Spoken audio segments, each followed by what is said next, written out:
and like so many here, scarred by the past. He recounts his own personal nightmare, having to smother a 3-year-old child as he fled Indian Kashmir. We crossed 12,000 highest mountain in 5 days. We was 1,400 people. We killed a 3-year-old baby in the way because we are crossing. The Indian army was the nearest hour in the way, and babies start to weep, and we forced their boat only for 3 minutes. And when we started 200 yards behind the army, we see he was died. And I told to his mother, because we have sent your son back to his grandmother, so she don't know. It's a harrowing tale of sacrifice and survival, but one that's impossible to verify.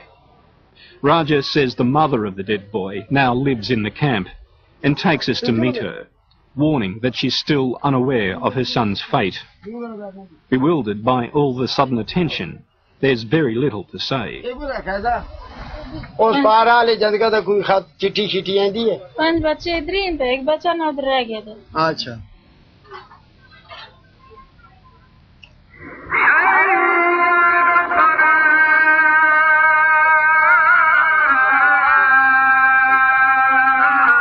Next stop on our trek south, Islamabad, the capital of a nation now desperately racing to mount nuclear warheads on missiles.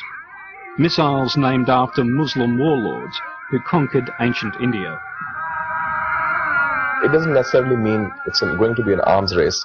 I would say it's a new balance of terror in South Asia, similar to the one you had in Europe after World War II between the Soviets and the Americans, and which held the peace for 50 years. But not everyone cheerfully subscribes to the so-called balance of terror. Strategic analyst Dr. Samina Ahmed watches Islamabad's political machinations with a growing sense of dread. Dr. Ahmed says the nuclear balance is a dangerous myth.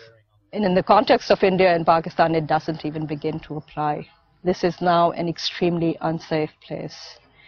If anything has introduced an element of instability in this region, it has been a conventional arms race, and now even more so a nuclear arms race between India and Pakistan. Information Minister Mushahid Syed is a powerful figure in the government of Prime Minister Nawaz Sharif. He's keen to project an image of a government in control of the mounting crisis and in charge of the military, which has dominated political life here for 50 years. We have a regular institutional system of communication. At the political level, between the two prime ministers, there's a hotline, and also at the military level, between the military operations chiefs of both armies. So that's not a problem. We've known each other for 50 years. We have fought wars also. We've talked peace also. We have negotiated also. So we're not strangers to each other. You have very short warning times.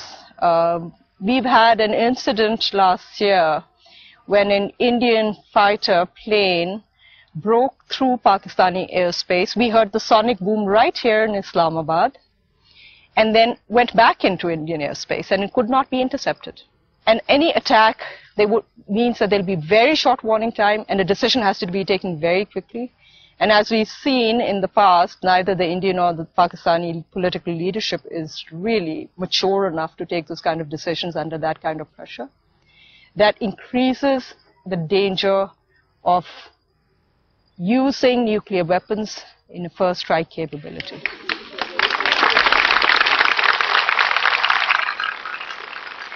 And so to our final destination, the only Pakistan-India border crossing still open, at Wagah in the Punjab.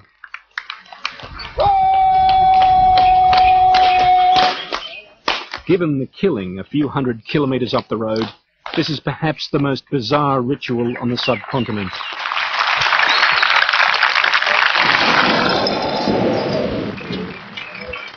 Every day at sunset, the opposing armies engage in a kind of parade ground test match, complete with spectators.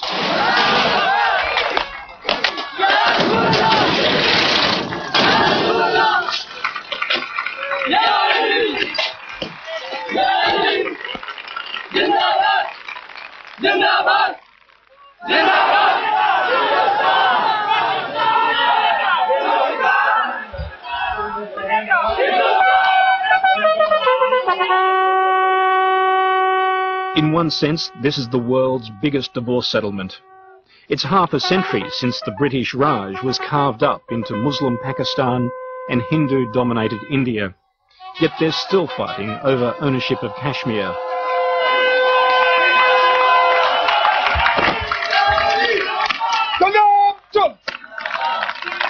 And like a divorced couple, when the formalities are over, there may be a tingling sense of nostalgia.